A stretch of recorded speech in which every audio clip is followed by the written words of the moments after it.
Bismillahirrahmanirrahim. Assalamualaikum warahmatullahi wabarakatuh.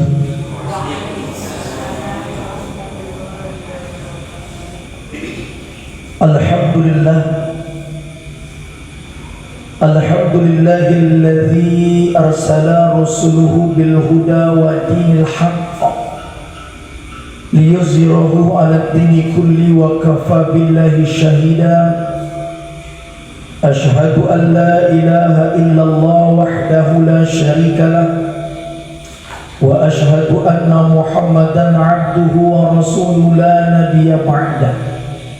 Allahumma salli 'ala sayyidina Muhammad wa 'ala ali sayyidina Muhammad. Wa radiyallahu tabaraka wa ta'ala an kulli sahabati rasulillahi ajma'in. Amma ba'du.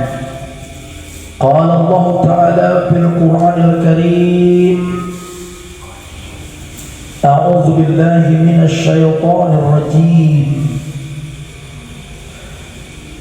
Bismillahirrahmanirrahim.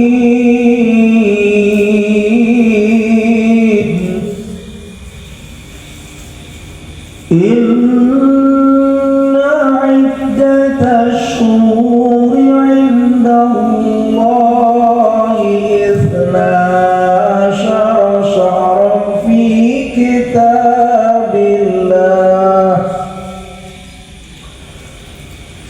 Syahran fi kitabillah yawma khalaqas samawati wal ard. Minha arba'atun hurum.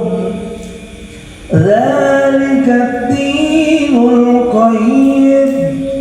Fala tazlimu fihinna anfusakum. Ila akhir ayat. Wa qala nabiyina Muhammadin sallallahu alaihi wasallam fil kitabil hadis. Al-Abi Qatadah Al-Ansari radhiyallahu anhu wa su'ila Nabi sallallahu alaihi wasallam an siyami yaumi Asyura faqala yukaffiru sanatil madiyah. Sadaqallahu azim wa sadaqan nabiyil karim. Ibu bapak hadirin wal hadirat yang dirahmati Allah Subhanahu wa taala. Bersama kita hormati Badan Kemakmuran Masjid Al-Huda dan seluruh kepanitiaan pengajian kita, bapak-bapak, ibu-ibu, orang tua kami sekalian yang berhadir di majelis yang mulia ini. Mari kembali kita memperbaharui syukur kita kepada Allah Subhanahu wa taala yang masih mengkurniai nikmat, rahmat, hidayah serta inayah di hampir penghujung bulan Zulhijjah ini menuju bulan Muharram. Kita masih dikurniai oleh Allah Subhanahu wa taala limpahan karunia nikmat, rahmat, hidayah serta inayah. Kita berharap dengan nikmat-nikmat yang dikurniai oleh Allah Subhanahu wa taala ini, pandailah kita mensyukuri dan menjadi hamba-hamba Allah yang menggunakan nikmat yang diberikan Allah kepada jalan yang diridhai oleh Allah Subhanahu wa taala. Amin. Rabbal alamin.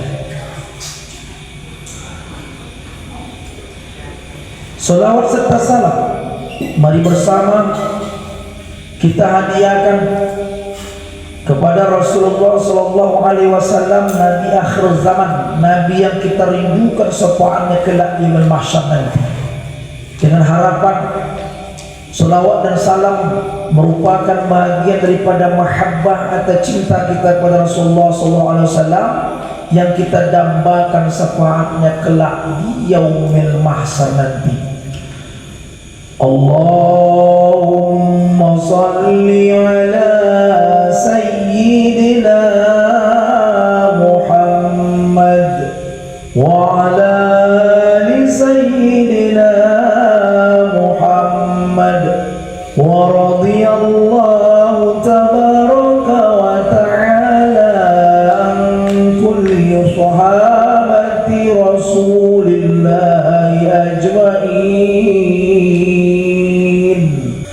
harapan dan doa kita bersama. Allahumma ja'alna min khiyari ummati wa min ahli syafaatihi bi rahmatika ya arhamar rahimin. Amin ya rabbal alamin. Bapak Ibu rahimakumullah, pada malam ini kita sebenarnya melanjutkan kajian kita tentang judul kajian hakikat kesempurnaan sholat. Tetapi berhubung karena kita sebentar lagi memasuki bulan Muharram, atau bulan yang penuh dengan kebaikan, maka kita alihkan tema kita yang berkaitan dengan keutamaan dan amal-amalan di dalam bulan Muharram. Insya Allah di tahun ini 2026 1447 menuju 1448 bertepatan 1 Muharram, mungkin 10 Muharramnya hari Kamis. Amalan yang berkaitan dengan Muharram itu, selama kita masih ada di alam dunia ini, walaupun setahun sekali Muharram itu muncul sebagai tahun baru, dan kita masih ada di alam dunia ini, betapa indahnya bila kita mau mengamalkan beberapa amalan, setidaknya sekian banyak itu, walaupun amal-amal sunnah, ada satu yang dibuat. Contoh, Bapak Ibu mungkin masih ingat di kala Zulhijjah yang lewat, kita belajar tentang beberapa amalan. Ada amalannya puasa tarwiyah dan puasa Arafah. Ternyata di bulan Muharram pun juga ada amalan yang juga berkaitan dengan puasa. Yang paling populer kita dengar adalah puasa Tasu'ah dan puasa Asyura. Jangan terbalik. Di Zulhijjah ada namanya Tarwiyah dan Arafah. Bagi Bapak Ibu yang sudah mengamalkan, tak heran lagi, walaupun seumur hidup pernah lah dibuat. Sementara di bulan Muharram ada namanya Tasu'ah dan Asyura. Sama-sama sunnah, sama-sama ada di dalamnya 2 hari. Bahkan di Muharram pun boleh puasa selama 10 hari, dari tanggal 1 sampailah tanggal 10 Muharram. Akan tetapi kebanyakan kita hanya paham dan orang-orang mengamalkan di kala 10 Muharram amalan penyantunan anak yatim. Tidak salah, cuma kita kalau ngaji pahamilah dengan utuh amal-amalan yang terdapat di bulan Muharram itu. Jika kita lihat beberapa literatur kitab yang dituliskan tentang amal-amalan Muharram, salah satunya bagi orang-orang yang mau menyantuni anak yatim, ternyata itu amal yang nomor 7 di antara 12 amalan. Itulah secara singkat gambaran pengajian kita malam ini. Selanjutnya kita mengaji kajian yang berkaitan dengan Muharram itu sendiri. Bapak Ibu hadirin wal hadirat yang dirahmati Allah Subhanahu wa taala, dari lembar per lembar secara berangsur-angsur kita coba menelusuri hal yang berkaitan dengan Muharram, sehingga baik secara fadilat juga amalan, pemahaman, ada kalanya dianggap tradisi, ada juga memang amalan agama. Ada tradisi Pak, ya memang pernah ada dibuat tradisi di Jawa. Itulah di Mataram dulu di tahun 1940 sampai detik ini masih lakukan, namanya malam 1 Suro. Sebenarnya malam 1 Suro itu dalam rangka 1 Muharram juga itu. berisi dengan nilai-nilai yang berkaitan dengan agama dan tidak bertentangan dengan syariat Islam, maka malam satu surah yang diamalkan berupa sedekah, menyantuni anak yatim, kemudian makan bersama, bersilaturahim, maka amal satu surah yang dijadikan ritual tradisi itu tidak salah. Dan sampai sekarang masih berkembang Pak di tanah Jawa. Karena satu surah itu penanggalan di zaman itu. Tapi ternyata satu surah itu pun diambil di satu Muharram. Hanya saja tidak semua, sebahagian orang-orang ada yang menyelewengkan satu surah itu seakan-akan berisi tradisi yang berkaitan dengan magic. Ada yang menuntut ilmu ini kalau amalkan begitu begini, yang di luar dari konsep ajaran agama Islam. Bukan semua, ada sebagian oknum-oknum begitu yang awalnya kajian itu murni aja. Dan banyak memang tradisi-tradisi baik Jawa, Batak, Melayu, mungkin Sunda yang berkaitan agama, walaupun anjuran perintah seperti itu tidak diambil Quran hadis, tetapi masih berisi berkaitan dengan Al-Quran hadis. Contoh, kalaulah ada orang bersedekah di satu Muharram, dia bersedekahlah memotong kambing atau kerbau, diundangnya orang kenduri, Pak, atau dibuatnya makan spesial, umpama gado-gado, pelempar sebagainya. Memang tak ada perintah yang hadis begitu. Apabila satu Muharram buatlah kue lempar, ada? Tak ada, tapi niat dia bersedekah. Kenapa mesti satu surah? Ya tak mesti. Cuma dia pilih dengan harapan memulai hari, memulai tahun. Di tahun baru ini dia mulai dengan satu keberkahan. Salah satu jalan keberkahan itu adalah melalui sedekah. Ya tak ada salahnya, kecuali yang disedekahkan itu dipersembahkan dulu kepada jin-jin kafir, atau tata cara pelaksanaannya bertentangan dengan syariat Islam. Tapi sedekah tak bertentangan, karena mereka tidak mewajibkan apa jenis kue dan benda yang bersedekahkan, hanya niatnya bersedekah. Nah, itulah perbedaannya Bapak Ibu. Nah, sekarang kita pahami di dalam Al-Quran surah At-Taubah ayat 36. Tadi sudah kita buka dalam mukadimah bahwa Allah Subhanahu wa taala berfirman, "Inna iddata suhuri 'indallah 12 syahran fi kitabillahi yauma khalaqas samawati wal ard minha arba'atu hurum." Sesungguhnya jumlah bulan menurut Allah ialah 12 bulan, sebagaimana dalam ketetapan Allah pada waktu Dia menciptakan langit dan bumi. Di antara bulan itu ada 4 bulan haram, arba'atu hurum. Itulah ketetapan agama yang lurus. Jadi yang menciptakan bulan sampai 12 bulan perhitungan itu bukan rekayasa manusia. Berdasarkan At-Taubah 36, Allah lah yang menentukan perhitungan perjalanan bulan itu jadi tahun 12 bulan Allah.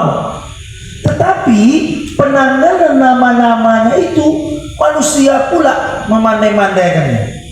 Kalau ini berdasarkan hitungan kalender Islam, makanya kita menghitungnya dari Muharram. Banyak anak-anak kita, mungkin kita tak hafal kalender Islam, bahkan tidak menggunakan kalender Islam. Muharram, Safar, Rabiul Awal, Rabiul Akhir, Jumadil Awal, Jumadil Akhir, Rajab, Sya'ban, Ramadan, Zulqa'dah, Zulhijjah. Ini Zulhijjah. Sebentar lagi masuk tahun baru Islam. Nah, bahkan tak dirayakan sebagian orang sebagai suatu kegembiraan untuk mendekatkan diri kepada Allah. Tapi di tahun Masehi, pergantian tahun, Yahudi, Nasrani, Majusi, bahkan orang Islam pun ikut-ikutan Ikutan apa? Ikut-ikutan tradisi, bahkan main kembang api dan mercon. Ada yang sudah menghabiskan 400 juta dan menggembirakan menyambut malam 000 pertukar tahun. Tapi orang Islam sendiri ketika kalender Hijriyah itu di tahun baru Islam, suasana sunyi sehingga tidak ada berisi dengan nilai ibadah. Alangkah bagusnya jika malam itu pun kita isi, setidak-tidaknya orang tahu ilmu, berzikir kepada Allah, zikir ringan-ringan kalau dia mau. Hasbunallah wa ni'mal wakil, ni'mal maula, ni'mal nasir. Kalaupun dia tak dapat, isi amal-amal itu, entah baca Al-Quran, entah zikrullah, entah bersedekah. Tapi berapa banyak amal itu tidak ada memang amal yang diwajibkan sebagaimana ketentuan di bulan suci Ramadan. Tak ada memang. Jadi siapa yang mau buat amal itu sebagaimana tuntunan Rasulullah, termasuk utama puasa tadi. Ada pula yang membaca Yasin 3 kali, ada yang membaca doa akhir tahun awal tahun, ada pula yang menyantuni anak yatim sebelum Muharram. Rangkaian acara-acara dan kegiatan itu tidak ada yang bertentangan dengan syariat Islam. Begitulah pengambilan pada hukum. Lalu kalender-kalender itu sampai ke dunia di Indonesia, bahkan sedunia, di Vatikan Roma di zaman Raja Julius Caesar itu berubah lagi. Itulah makanya ibu bapak lihat Juli, Agustus, September, Oktober itu 12 bulan juga itu. Nama-namanya nama orang tuh. Agustus, bukan Agustian. Agustus. Itu September. Orang kita kadang lahir pun anak, kapan lahir anak? November. Siapa nama anak kamu? Nopia kalau paking gitu dia. Nama anak kau siapa? Desember pak. Ades Ratnasari buatnya supaya ingat dia tuh. Itulah. Tapi tak ada anak berkaitan dengan itu. Datang sampailah itu ditetapkan menjadi kalender dunia. Bukan orang Islam menetapkan itu pak. Sehingga oleh karena itu menjadi go internasional, maka berlakulah itu di sidangan bahkan sampailah ke seluruh dunia. Mana contoh? Sekarang hari ini Bapak Ibu dan saya, kita umat Islam ini Pak, tidak lagi memakai kalender Islam itu sendiri. Dalam penentuan dunia pendidikan, dalam penentuan acara pernikahan, dalam penentuan undangan, jarang lagi orang menggunakan kalender Islam. Pernah Bapak Ibu lihat, Pak ya, mohon datang ya ke rumah saya, nanti saya mau ngunduh mantu. Kapan tuh Pak? Inilah nanti kira-kira tanggal 18 Muharram. Orang bingung Pak, Mas Muharram kapan? Nanti mau undang lagi. Bilang kita pula, oh Pak ya, nanti mohon datang ya, saya mau acara khitan anak saya. Kapan? Itu Pak, kata dia kira-kira tanggal 14 Rajab. Lama dipikir Kaibul Muharram Safar awal bil akhir. Wah lama itu. Tanggal Rajab tuh kapan katanya? Dan kita sendiri pun, maaf Bapak Ibu, tanggal lahir kita pun kita tidak tahu kalender Islam. Coba Bapak Ibu lihat nih. Tanggal berapa Ibu lahir? Bapak-bapak lahir di dalam kalender Islam. Saya anak saya 3 Pak. Kalau kalender Islamnya itu semuanya lahir. Yang 2 orang itu terutama hari raya haji. Nah itulah contohnya. Kenapa? Karena di zaman kita media itu luas, internet ada, bisa ditengok kembali pulang. Aku lahir tanggal sekian bulan sekian, tahun sekian, zaman itu tahun berapa dengan Arabnya. Muter lagi dia tuh, ulangnya jumpa. Nah itulah contoh. Nah Bapak Ibu rahmat Allah SWT, sampailah ke daerah suku-suku. Hitungnya 12 juga, cuma nama penanggal aja beda. Yang tadi kita di Jawa Pon, ada Wage, Kliwon, Paing, apa ini? Legi. Siapa nama Pak? Legimin. Lahirnya bulan Legi. Ibu siapa nama? Apa Bu? Wah gini, Bapak lahir bulan kapan? Pon Nirin. Bapak siapa nama? Nah, agak Arab itu Ahmad Kliwon. Iya, penanggal datang sampai ke negeri Melayu. Ditambah lagi namanya Pangkal Senamo, bulan Berapit, bulan Apam, bulan Nasib. Padahal hitungnya Pak 12 juga. Cuma penama tak apa-apa kalau untuk budaya itu. Kenapa dibilang Pangkal Senamo? Namanya serupa. Jumadil Awal, Jumadil Akhir ya. Satu lagi Rabiul Awal, Rabiul Akhir. Jumadil Awal, Jumadil Akhir itu bilangnya Pangkal Senamo dia. Nah itu tidak salah. Kita bukan bahas itu. Di dalam ayat tadi disebut arba'atu hurum, minha arba'atul hurum. Di dalam bulan itu ada 4 bulan yang disebut dengan bulan haram. Jika kita lihat tafsir, beberapa tafsir Pak yang berkaitan dengan itu, kapankah bulan haram itu? Nah itu maksudnya, kapan disebut bulan haram itu disebutkan dengan arba'atu hurum dalam bulan. Bulan yang haram itu ternyata dulu orang-orang kafir itu pun menghormati bulan itu, tetapi mereka melanggarnya, bahkan tak dibagi perang pada bulan itu Pak. Menurut tafsir bahwa bulan yang 4 disebut bulan haram itu adalah bulan Muharram, bulan Rajab, bulan Zulqa'dah, bulan Zulhijjah. Itulah kenapa di bulan 4 ini banyak amal. Ada yang menanya, kok tak masuk bulan Ramadan? Ternyata Ramadan bulan yang istimewa di antara bulan-bulan yang lain. Dalam arba'atul hurum disebutkan Al-Quran surah yang surah At-Taubah 36 tidak dimasukkan Muharram spesial saja, melikupi keistimewaan seluruh bulan itu. Bahkan dianggap ada amal sampai 1000 bulan al-Fisharin. Nah yang tadi 4 Muharram, Rajab, Zulqa'dah, Zulhijjah. Kita sudah melewati itu, makanya di Rajab ada amalan walaupun sunat, di Zulqa'dah ada, di Muharram inilah dia, Zulhijjah tambah banyak ilmu, Idul Adha, kurban, ada puasa. Nah kita ambil yang satunya Muharram, itulah yang kita kaji malam ini. Tapi di samping itu juga ada Rajab, ada Zulqa'dah, ada Zulhijjah. Pertama yang perlu kita bahas berdasarkan Quran, sudah kita ambil Pak pengambilan dalil bahwa 4 bulan tadi disebut di dalam Al-Quran, salah satunya adalah bulan Muharram. Yang kedua berdasarkan hadis tentang amalan yang berkaitan dengan Muharram. Apa bunyinya?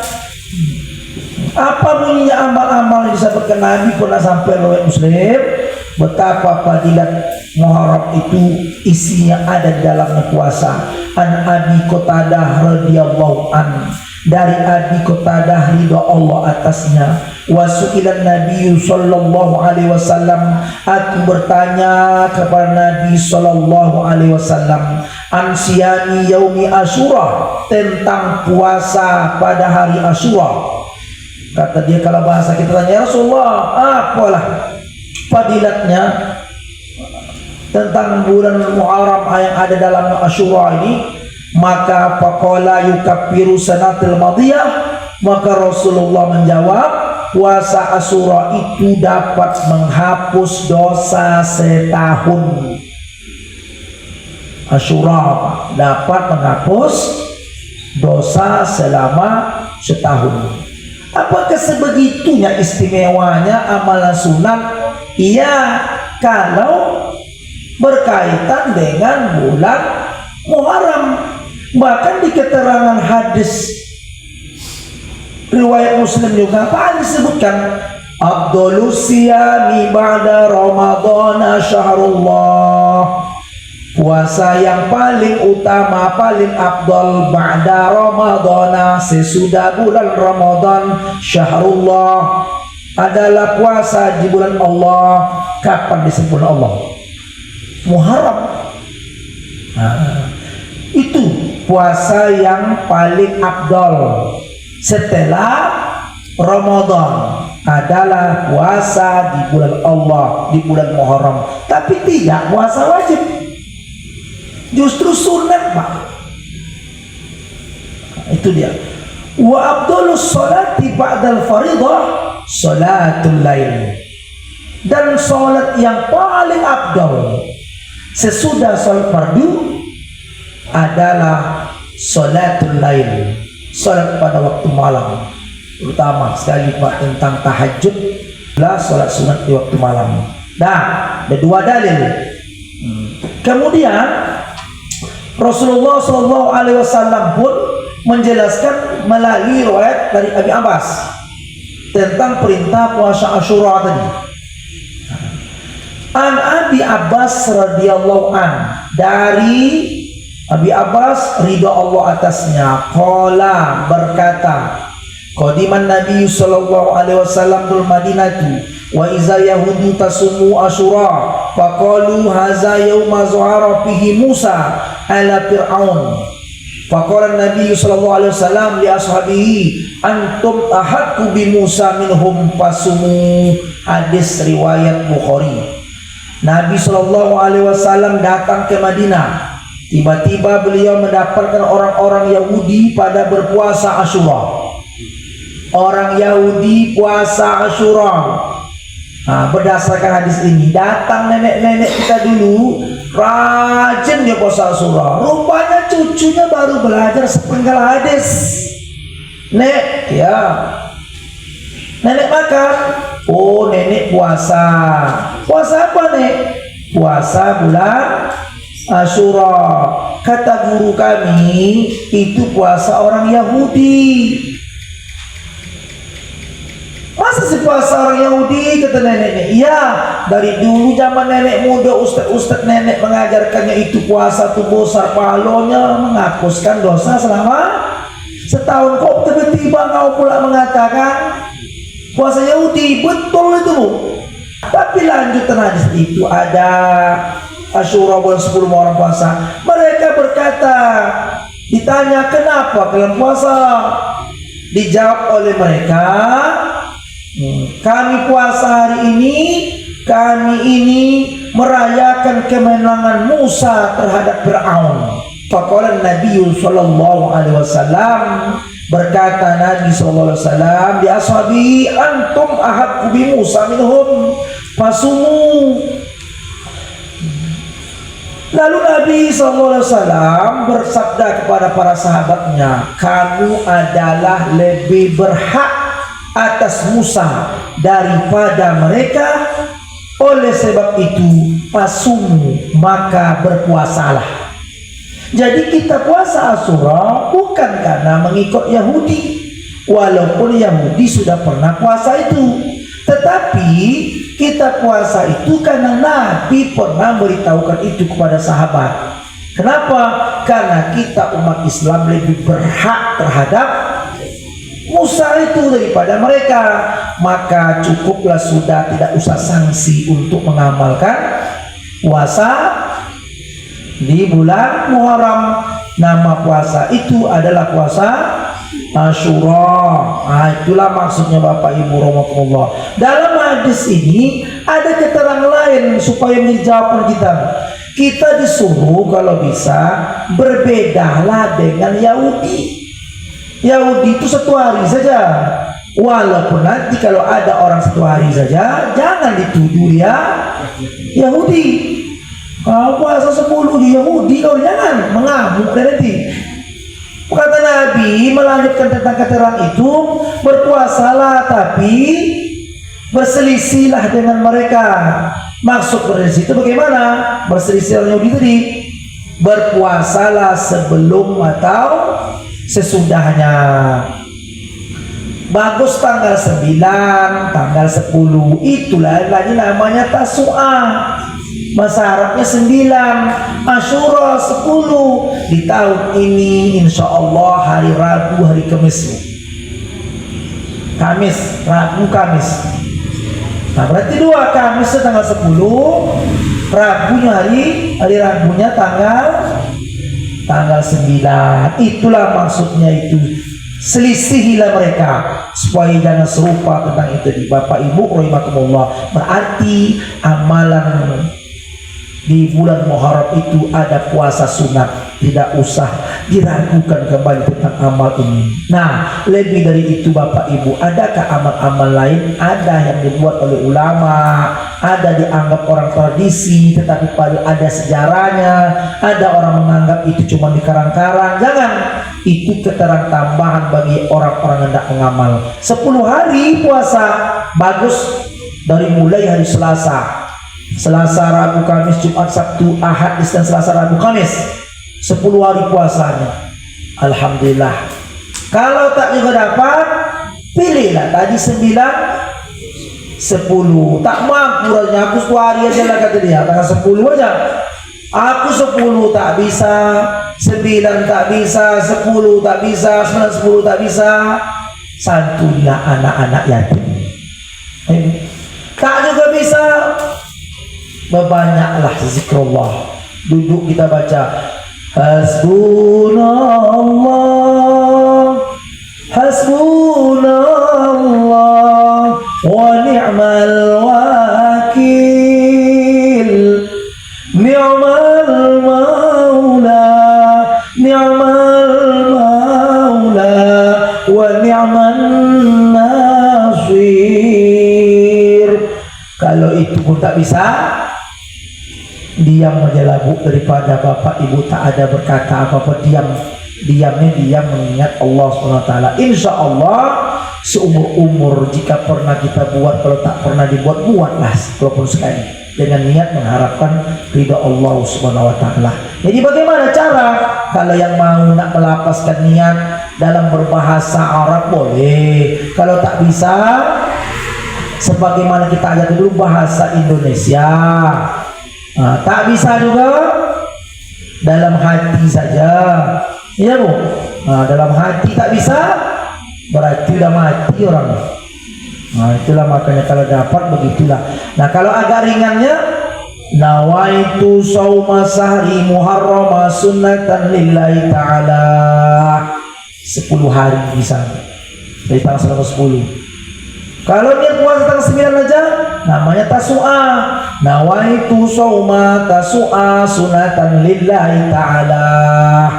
Kami Asyura, tinggal ganti. Nawaitu sauma Asyura sunatan lillahi ta'ala. Kami tak pandai berbahasa Arab. Bahasa Indonesia saja. Saya berniat puasa sunnah Asyura karena Allah Ta'ala. Tak dapat juga dalam hati, ya Allah aku puasa, ya Allah puasa Asyura, ya Allah. Niat. Nah, begitulah yang tak ada catat, ini dituliskan Bu. Nah, setelah berpuasa, kalau kita ingat, mudah-mudahan ini jadi peringatan. Pas masuk nanti, kira-kira lepas Asyar, Pak, akhir bulan Zulhijjah, mengawali maghrib, akhirnya ataupun awalnya pada saat subuh, boleh diamalkan doa penutup tahun atau doa akhir dan awal tahun. Kenapa di sini dituliskan doa akhir dulu, tak doa awal? Dalam catatan yang saya tulis ini, Alhamdulillah doa awal akhir tahun. Kenapa saya buat di sini doa akhir awal tahun? Bukan terbalik, sengaja disusun. Kenapa? Karena Zulhijjah akan berakhir, maka masuklah awal di bulan Muharram. Kalau nggak hafal, kita baca aja begini. Lepas asar boleh dibaca. Ataupun tak ingat aku Ustaz bacanya maghrib. Sama kita baca doa kita. Allahumma ma 'amiltu min amalin fi hadhihi sanati ما نهيتني عنه ولم أتب منه وعلمت فيها عني بفضلك بعد قدرتك على عقوبتي ودعوتني إلى التوبة من بعد جراتي على معصيتك فإني استغفرتك فاغفر لي وما عملت فيها مما ترضى ووعدتني عليه الثواب فأسلك أن تتقبل مني ولا تقطع رجائي منك يا كريم. Anda selesai lah Pak, bagus artinya ini. Nanti ibu bapak baca di rumah untuk sebagai latihan, nanti lanjutkan. Yang ini berikutnya kita akan temukan tentang doa awal tahun. Bagus dibaca. Harapan kita apa? Dianugerahkan rahmat oleh Allah, dilindungkan kita daripada bala bencana, diberi kesehatan, keharmonisan, keselamatan, kelapangan rezeki, yang muda-muda, yang lajang, yang dapat jodoh, karir, dan kita berharap kepada Allah. Kalaupun kita mati tahun ini, mati dalam kondisi husnul khotimah dan banyak kebaikan-kebaikan lainnya Pak. Bagus dibaca. Bagaimana bunyinya?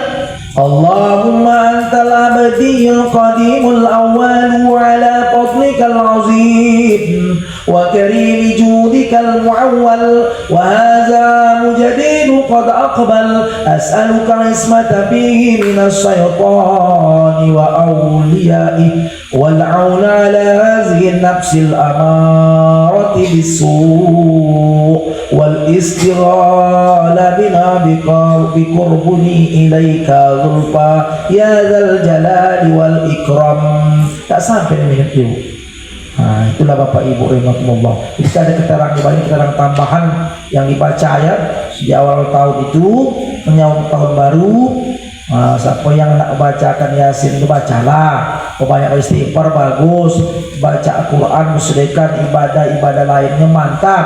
Asalkan semua itu kita niatkan sebagai lillahi ta'ala, mengharap ridha Allah SWT dalam rangka pengamalnya. Ini beberapa lembar ini untuk membantu kita. Mudah-mudahan nanti kalau di kopi-kopi kan tak usah balikkan sama saya lagi. Tahu dulu ada saya bantu dulu kalau ibu yang ada mau kopi kan. Coba tengok balik bagi yang sudah. Karena ini tiap tahun dibuka. Bapak Ibu yang dirahmati Allah Subhanahu wa taala. Maka dari itu mari kita melanjutkan setelah puasa. Dan kira-kira bisa meninggal amal itu.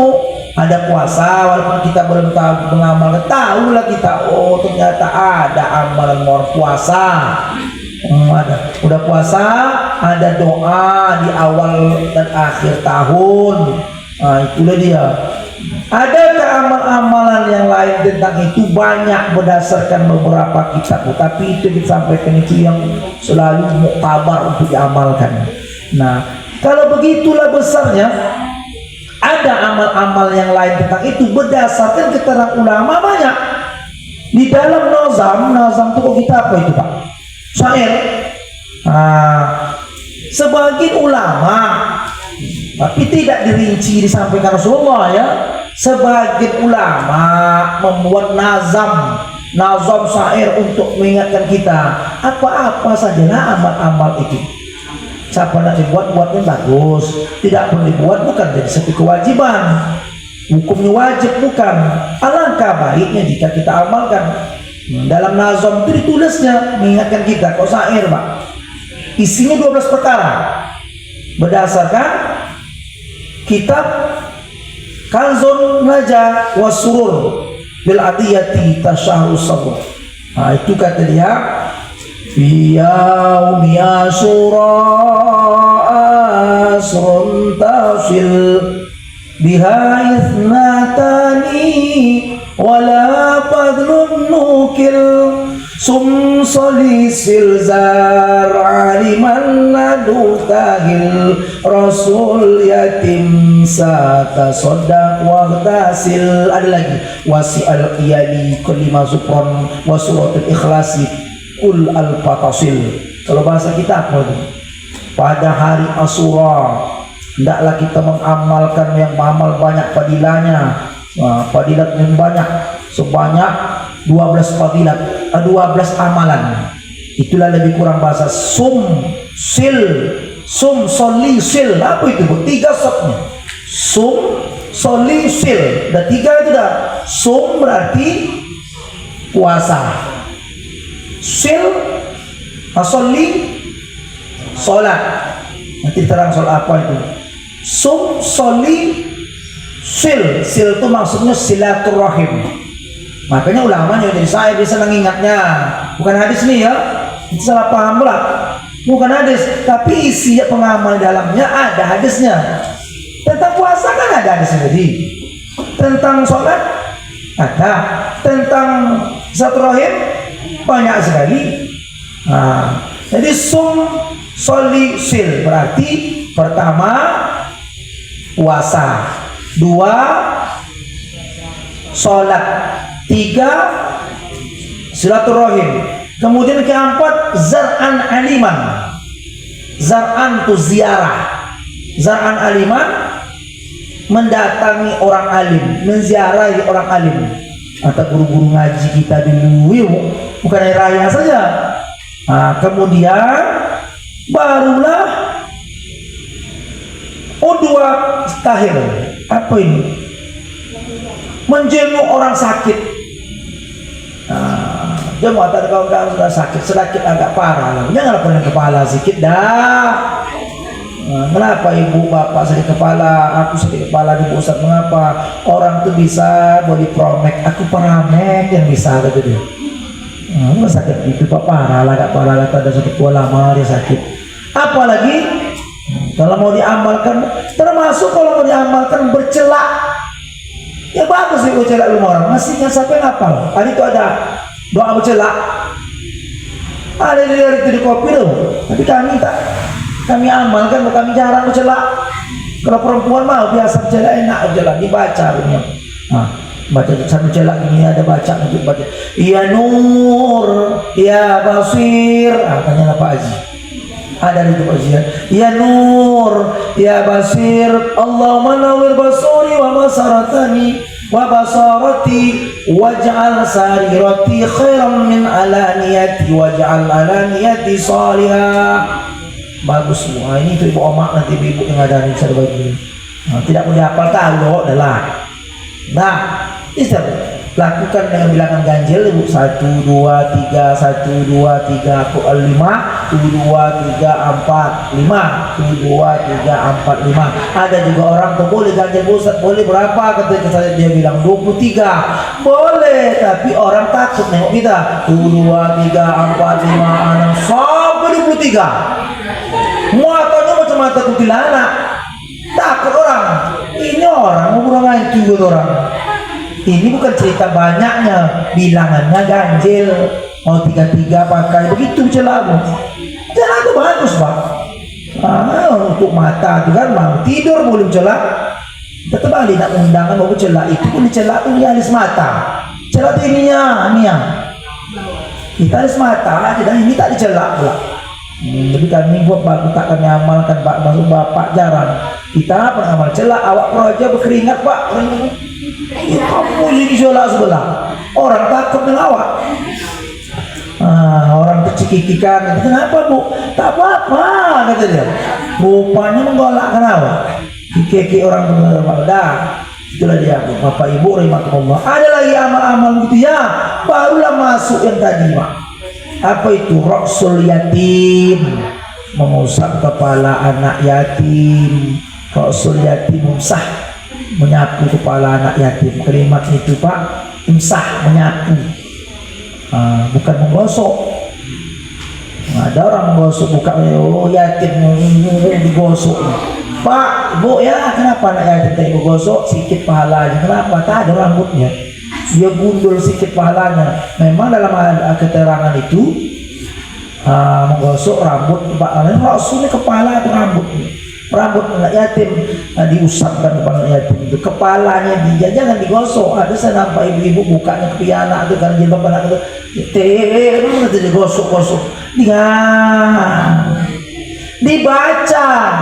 Jarang orang tahu baca mengusap kepala anak yatim. Udahlah kata ustaz tuh selawat aja lah, tak apa-apa. Kalau ibu paham walaupun tidak dari keterangan hadis, tapi bisa kita lihat dalam sebuah kitab Al-Munawi Faid Al-Qadir, cetakan Mesir, Al-Muqtaba At-Tijariyah Al-Kubra 1304 Hijriah, jilid 1 halaman 108. Ada doanya, tidak pala panjang.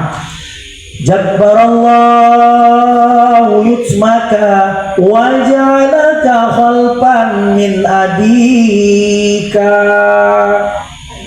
Ini tak dapat, 10 hari akan datang dapatnya itu 10 orang. Jabbarallahu yutmaka wa ja'alaka khalfan min abika. Semoga Allah menutup keyatimanmu dan menjadikanmu pengganti yang baik dari ayahmu. Bagus dibaca. Kalau mau menjamin dia makan anak yatim itu bagus. Tak perlu untuk di streaming, tak perlu dipamerkan sama orang bahwa kita sedang nyantu anak yatim. Kita ada rezeki, panggil anak yatim itu ke rumah. Tapi ingat, jangan menyiksa anak yatim. Ada orang masa menyiksa Pak Ustadz, kami undang makan, bisa saja menyiksa dia, kasihan. Gimana cara menyiksanya? Tapi dikasih makan. Suatu kali datanglah orang telepon saya, Assalamualaikum. Waalaikumsalam. Ustadz Sapi ini, iya Bu, ada apa? Mohon datang ke tempat saya nanti sekitar 2 hari lagi. Ada apa Bu? Saya mau menyantu anak yatim, saya undang anak yatim dusun ini, dusun ini. Alhamdulillah, sangat mulia hati ibu dapat melakukan itu. Jam berapa? Jam 2.30. 2.30, mohon maaf ibu, saya tidak bisa datang karena hari itu jadwal penyantu anak yatim pengajian kewiritan di sebuah tempat daerah ini. Jam berapa lah Ustaz bisa?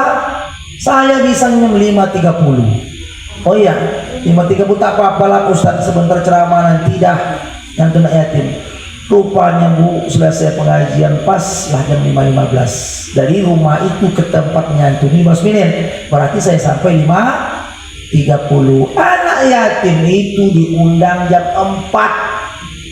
Berarti dia menunggu 1,5 jam tanpa kabar. Duduk aja dia, pandang kanan, pandang kiri, kok ada air putih aja, duduk aja dia. Udah tak enak kita Pak dengan cara terlaku ini. Setelah itu sampai datanglah Ustadz Sapi. Mulailah acara. Apa acara pertama? Acara pertama ceramah aja lah. Karena kondisi dan akan 30, saya ceramahnya Bu 20 menit aja lah. Siap dah, doa. Apalagi suruh takdim, tahlil, zikir, wah mau isa siapnya. Udahlah mas itu sajalah. Lalu makanlah Bu, apa dimakan? Dibuka lah rupanya mie goreng. Begitu dicicipi rakyat itu, kata dia, rupanya pedas minta ampun. Saya pun tak tahan. Dah itu kasih nasi bontot, kasih menikahi pulang. Kalau bisa acara seperti itu, tidak usah begitu. Panggil anak yatim itulah dulu diberikan. Kalau dia mau pulang, pulanglah. Tidak mesti nak ceramah. Ya, satu. Yang saya cukup sedih, tak usah disebut di mana. Kita kadang-kadang menyantu anak yatim, mungkin dari kepala desa, entahkah dari camat atau dari bupati. Kita tak tahu bupati atau bupati mana lah ya. Bupati menyantu anak yatim, kata dia. Iya, itu bukan ya bupati. Orang bilang baik betul bupatinya, beri punya anak yatim. Bukan uang dia. Untuk sebuah kabupaten ataupun provinsi kan ada namanya Basnas, Badan Zakat Nasional. Itu butuh uang zakat nasional. Cuma si bupati yang menyalurkannya lewat sebuah acara. Maka kesannya seolah-olah bupati wae ngasih fakir miskin. Siapa bupatinya? Tak usah disebutkan ke daerah mana. Bisa jadi daerah mana lagi. Yang kedua persedianya, letakkanlah makan di depan pejabat. Makan pakai buah-buah, kan banyak yang datang, mungkin pejabat provinsi ataupun pejabat kabupaten. Anak yatim masih berada di lokasi. Salah seorang anak yatim memandang acara itu, Bu, saya berbisik, Pak, saya saat itu bukan sebagai penceramah, saya tanya, kenapa? Boleh minta itu apel di muka orang itu. Manalah berani kita nak minta, Pak? Yang sedihnya di mana? Mereka makan lahap di depan anak yatim dan tetangga yang ada itu enaknya, makan jeruk busar, makan apel, makan anggur. Anak yatim satu pun tak dibagi. Selesai acara kasih nasi bungkus, tak adalah pakai tas kecil, tak mau pulang. Hah? Kalaulah kita paham anak yatim Pak, sampai ke hati kita makan di depan mereka, sementara makan enak mereka nengok saja. Lagi yang dimakan itu kenapa mesti makan di situ? Kalau kita pejabat publik ataupun pemerintah, apa tak sanggup kita beli buah makan satu buah di rumah awak? Jangan dimakan anak yatim itu, kecuali makannya bersama-sama anak yatim itu dimakan sama kita, baru enak. Nah, jadi gimana penyantunannya? Di foto-foto yatim ini yang mungkin sampai sekian, salur sekian, mereka hanya menjadi pajangan di dalam acara hari sedih depan. Maka betul menyantun yatim itu ada. Nah, maka kalau kita undang saat menjamu mereka, kita berdoa, Allahumma razuqni fi rahmatal aitam wa itamat ta'am wa ifsha salam wa subatal kiram bitawlika ya malja'al aminin.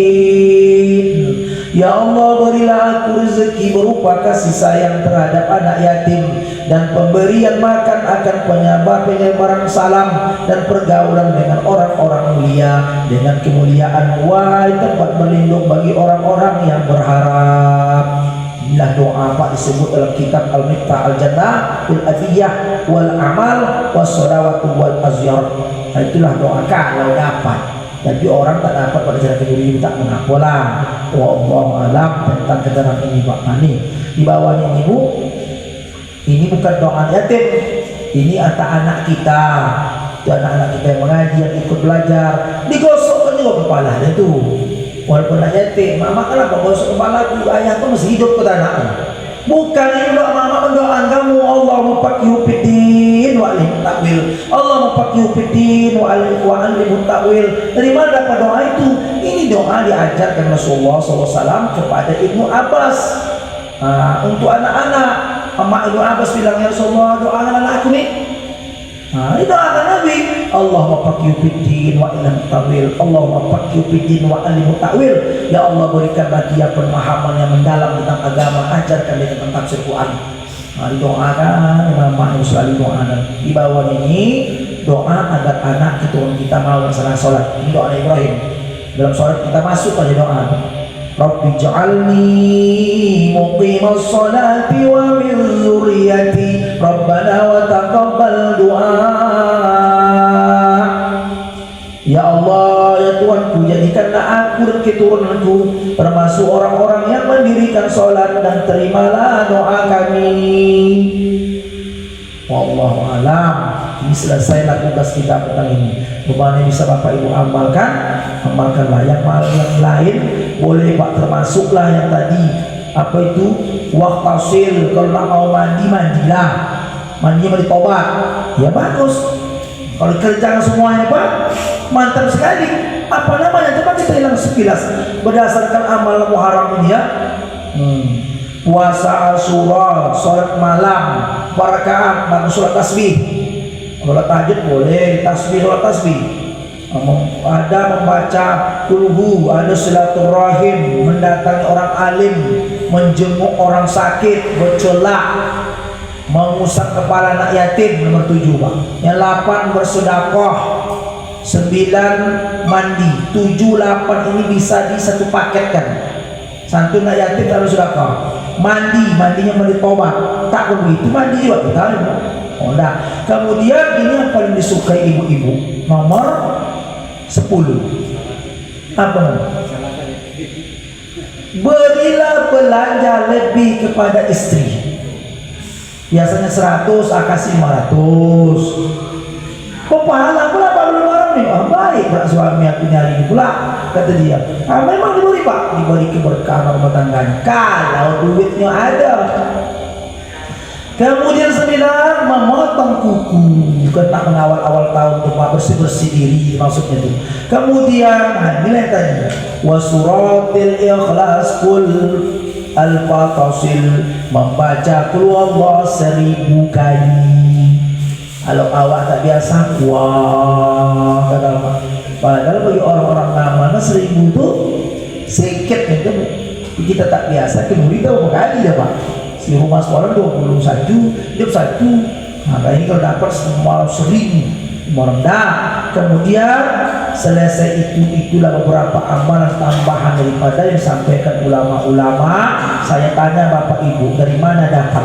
Ada tradisi 10 Muharram. Di sini saya tak tahu, tapi di beberapa daerah termasuk kampung saya ada tradisi membuat bubur Asyura. Itu sebagian pendapat ada yang menyalahkan, kok paling pandai kalau buat amalan tradisi membuat bubur Asyura. Kita apa buat? Ada yang buat bubur kuning. Kapan nih buat? Ini lah bubur Asyura. Banyak makan bubur Asyura. Ada juga bubur Kodas sih bu. Ini bubur Asyura itu belum buat. Saya rasa kampung saya masih buat ke 10 itu. Datang sebagai ustaz tak paham, kata dia itu bid'ah, kan dibuat. Saya bilang kawan-kawan, itu bukan menjadi syariat Islam. Dicari di Quran, di hadis tak ada. Tapi mereka mau bersedekah. Dan itu pernah dilakukan sejarah Nabi Nuh alaihissalam. Di kitab Ba'da Zuhur karya Syekh Muhammad bin Ahmad bin Iyas Al-Hanafi halaman 64, dan keterangan ini ada pula dalam kitab I'anat Talibin. Kata dia Nabi Nuh alaihissalam dulu itu kan habis makan di kapal, Pak. Tak ada persediaan. Kalaulah tinggal kacang hijau saja dibagi, maka cuma tikus yang bisa makannya. Kalaulah ikan saja, hanya kucing yang dapat makannya. Kalaulah semua makanan kacang-kacangan atau sayur-sayuran, mungkin kelinci yang bisa makannya. Bagaimana ini? Seluruh orang dalam kapal, kumpulkanlah apa yang saya bawa. Masing-masing ada ikan, ada kacang-kacang, ada macam-macam. Rupanya dikumpulkan, dimasukkan dalam satu tempat, dimasak, makan bersama-sama, disedekahkan. Rasa kenyangnya dan amannya. Maka tradisi yang dibuat Nabi Nuh itu menjadi satu nilai. Kalau kita bersedekah hanya kacang hijau aja segenggam, ya bu, orang akan ngomong sampailah hati dia. Ini serba sedikit tapi digabung, Pak. Dapat rasa semuanya. Entah Bapak Ibu kalau orang Melayu tak pernah makan itu bubur Asyura. Sama-sama dibuat bubur Asyura kata orang. Dibuat sedekah-sedekahan. Nah itu memang awalnya memang ada tradisi yang baik dibuat, tapi tidak sampai menjadi satu amalan bid'ah sesat selama tidak dijadikan sebagai ketetapan hukum.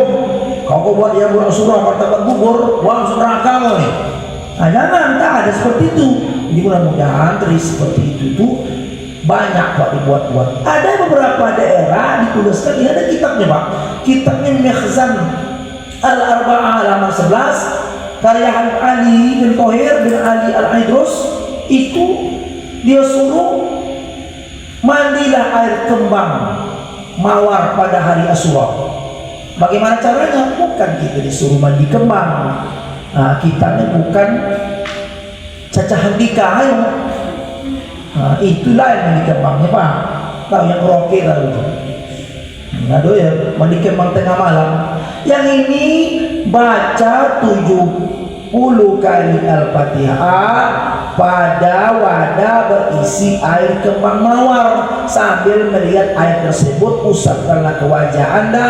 Orang-orang yang dianugerahi ini diberikan Allah kepada dia dalam setahun itu akan keselamatan, keamanan, tapi bukan menjadi ketetapan hukum yang tak dimandi tak apa-apa. Tapi siapa yang membuat bukanlah menjadi satu keharaman. Orang dia tadi mandi juga, tapi mandinya dengan campur air mawar. Baca Fatihah bertujuan dan 70 kali. Ini saya tak pernah buat. Tetapi kita tidak menyalahkan ada yang nak buat itu. Udah biasa, keluarga kami ini biasa buat pasti. Ya bagus. Demikian Bapak Ibu rahimakumullah. Saya tidak berkesimpulan mana yang agak penting dapat diambil dalam pelajaran Muharram, terutama sekali berkaitan dengan puasa. Tapi ada juga amal-amalan yang berupa doa-doa. Siapa nak baca Yasin pun 3 kali seperti bulan Rajab hari itu, ya bisa. Dengan ketentuan-ketentuan yang sudah pernah kita pelajari, silakan untuk diamalkan. Apakah dia itu melakukannya dengan niat mengharap kepada Allah Subhanahu wa taala, sehingga dengan demikian terlaksanalah apa yang menjadi satu pengajaran 3 kali baca Yasin itu dengan beberapa niat, Pak. Dan niat itu tuh apa itu?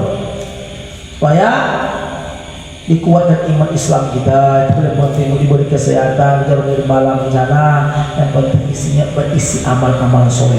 Demikian yang dapat disampaikan. Mohon maaf saya kurangan. Pertanyaan boleh menyusul setelah kajian. Kalau ada mau diminum sambil minum sambil makan boleh, tapi jangan sambil berisi mulutnya makanan. Payah cakap fokus beribu. Minum dulu selesai, tanya boleh. Akhirul kalam. Wassalamualaikum warahmatullahi wabarakatuh.